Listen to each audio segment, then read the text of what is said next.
Join me, Kelly Commentates, today for a special investigation. We will seek to unlock the central question: is figure skating dead without Russia?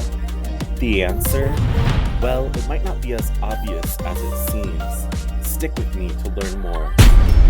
With the invasion of Ukraine by an aggressive Russia in 2022, the ISU, the International Skating Union, made a decision to ban all athletes from Russia and Belarus from all international competitions. Since the war has raged on, Russian skaters still haven't made a return to the international scene, instead pitting their skaters against one another in national competitions to remain their competitiveness. Long a juggernaut in figure skating, their ban was preceded immediately by one of the most horrific events in skating history: the confirmed positive testing of 15-year-old skater Kamila Valieva of a banned substance, casting an irrefutable gloom over the Beijing 2022 Olympics. Valieva was allowed to continue performing at the Games in 2022, but team event medals were withheld for 2 years until the Paris Olympics. Russia was knocked down to third place. After an appeal by Canada to the Court of Arbitration for Sport, or CAS, has failed, Russia retained the bronze medal after all, and US was bumped up to gold, with Japan taking silver. Despite this suffering, just how popular is figure skating in Russia? Russia has been riding the relative high from the Sochi Olympics in 2014 up through 2022 when the ban was initiated. For purposes of this investigation, I have only looked at the 10 years preceding their ban, as the history of sport in Russia and in communist Russia is a long and storied past. One might compare the popularity of figure skating in Russia to the popularity of gymnastics in the United States. There are multiple opportunities in each respective country for participation in the sport, thereby amplifying its popularity. Russia has celebrated figure skating for both its athleticism and artistic expression, especially among women fans. The Russian government and various sports organizations also invest in their athletes, creating a strong pipeline of skaters. Who could forget the three A's: Alexandra Trusova, Anna Sherbakova, and Alina Kostornaya of the late 2010s. Their tutelage under the infamous coach Eteri Tutberidze lit a fire in the skating community, and they are still some of the most popular skaters in the world. Of course, having a host of stars to look up to is important in growing the sport and in the longevity of producing future stars. Skaters such as Yevgeny Plushenko, Yulia Lipnitskaya of the 2014 Olympics, Alina Zagitova, and Yevgenia Medvedeva have led the way to where the sport is today in Russia. Furthermore, high participation rates in winter sports in Russia, which has the perfect climate for winter sports, encourages this steady flow of skaters to develop their skills. There are numerous skating clubs and schools dedicated to teaching young children. Competitions are held often, which fosters a competitive spirit. Another big factor in figure skating's success in Russia is the widespread broadcasting of the sport within Russia. They are able to draw large audiences on Channel 1, which broadcasts major competitions like Worlds and the Olympics. They also host a weekly ice skating themed show called Ice Age. The winner takes it all, don't they? Winning medals and being a longtime juggernaut of the sport further cements Russia's status as a heavy player in figure skating. Let's take a look at Russia's medal count over the past 10 years, from 2012 to 2022, as well as overall. Okay, we're going to go ahead and look at all of Russia's medals, specifically the World Championships between 2012 and 2022. And keep in mind, in 2021, there was no World Championship due to the COVID outbreak. So let's start with men's. In men's discipline, between these 10 years, there were 27 total medals. Russia only won one, and that was Mikhail Kolyada. So the percent of medals won was 3.7%. In women's, there were the similar number of medals. Russia did much better here, winning 12 of the total 27 medals, with 44.44% medals won. So very big numbers there. In dance, of the 27 medals, they won 3, which is 11.11%. And in pairs, they did a little better with 9 medals of the 27, winning a third, or 33.33%. So overall, the total percent of world medals won between 2012 and 2022 was 23% of the medals were from Russia. Now, if we look at USSR and Russia, so Communist Russia and Russia, all-time medals, the numbers are even bigger. So if we take a look at this chart here, the United States has won 212 World Championship medals, the most of any country. But right next to them, right below, was Soviet Union. They won 44 golds, or 110 medals overall. If you look down at Russia in 5th place, they won 86 total medals, 33 of which were gold. And if you combine the overall USSR and Russia, they have 196 medals, and they also have more gold than the United States. So you can see here why they're such a big player in figure skating. But figure skating isn't all medals or nothing, is it? Because while Russia earned a nice percentage of medals in the years leading up to their ban, one could argue their ban actually opened up medal opportunities for skaters from other federations. At the 2022 Olympics, for example, Russia had a very large opportunity and actually a high chance to sweep the women's event.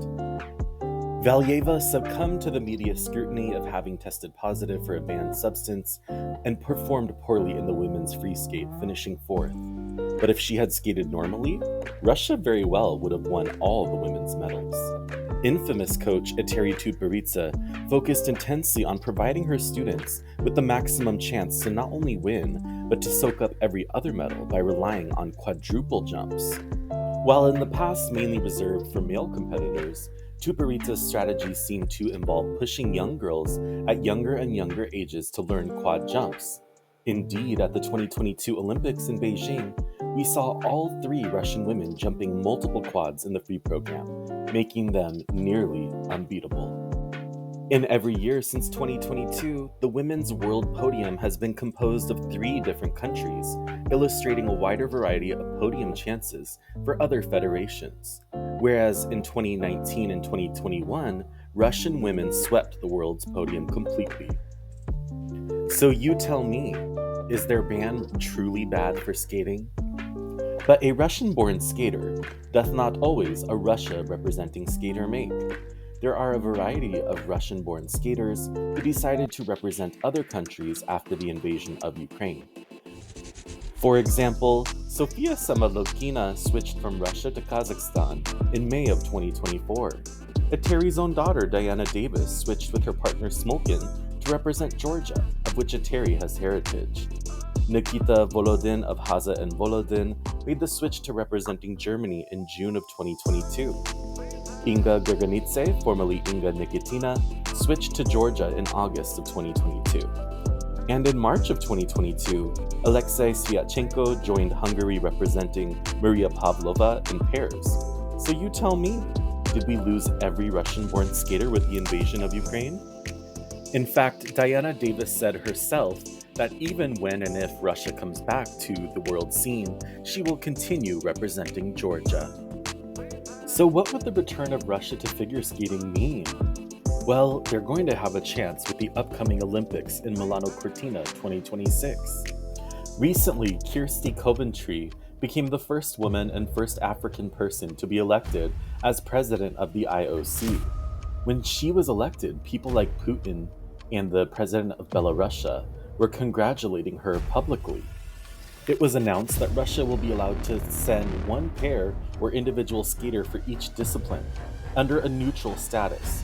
They mustn't have supported the war in Ukraine, and there will be an Olympic qualifying event in September in Beijing. So Russia is on the mend to return. Some important skaters sounded off on their thoughts on the potential return of Russia to figure skating. Evan Bates, famous American skater, said, "We can never control who's going to be let in and what political ramifications are. It's just completely outside of our scope of control. And the more that we focus on it, it really detracts from where our focus should be." Wise words from Evan Bates. Figure skating's been so boring without Russia, right? Well, let's go back and take a look at the previous 3 to 4 years.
So, as you can see, figure skating's been anything but boring without Russia.